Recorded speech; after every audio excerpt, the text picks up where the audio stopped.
पश्चिम बंगाल चुनाव के बाद भारत का मुस्लिम समुदाय जो चिंता है वो गहरा गई है। बुलडोजर भी अब बंगाल पहुंच गए हैं। क्या उनको डिटेंशन कैंप्स में भेजा जाएगा जैसे असम में हो चुका है? तमाम उनके डर सच साबित हो रहे हैं। रोजाना अगर हेट स्पीच मेरे खिलाफ होगी तो मुझ में खौफ होगा। अगर मेरे घर के बाहर बुलडोजर खड़ा हो जाएगा तो मुझे खौफ होगा।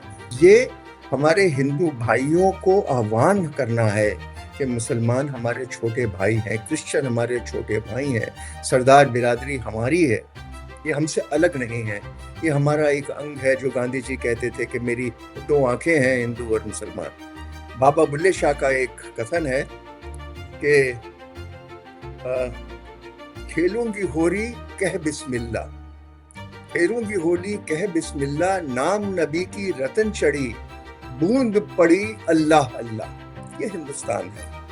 ये हम में कभी फर्क नहीं था।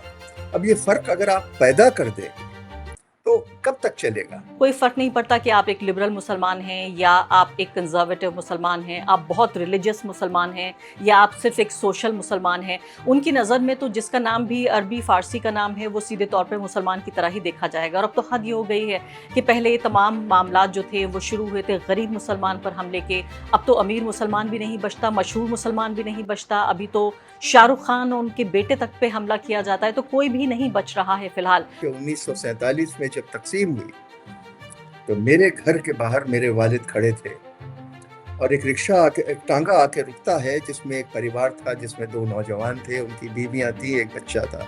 तो हमारे वालिद ने पूछा आप कहाँ से आ रहे हैं? तो उनका साहब हम फलानी जगह पाकिस्तान से आ रहे हैं। मेरे वालिद ने कहा आप अंदर आ जाइए। आप कहाँ जाएंगे? उनके पास कोई जगह नहीं थी। वो हमारे साथ 8 साल रुके। और आपको मालूम है वो कौन परिवार था? कुलदीप नैयर साहब और जस्टिस राजेंद्र सचर। वो 1947 से 1956 तक हमारे साथ रहे। हम पोलराइज करके अपनी समाज को रखें और एक समाज को खौफ पैदा कर दें कि ये दूसरी समाज जो है ये गैर नेशनल है वगैरह वगैरह, और आप हमको वोट करते रहिए, हमसे आप बचे रहेंगे। ये एक अजीब समस्या हिंदुस्तान में इन्होंने पैदा कर दी है कि 80% लोगों के बीच में खौफ पैदा किया जा रहा है 20% लोगों से।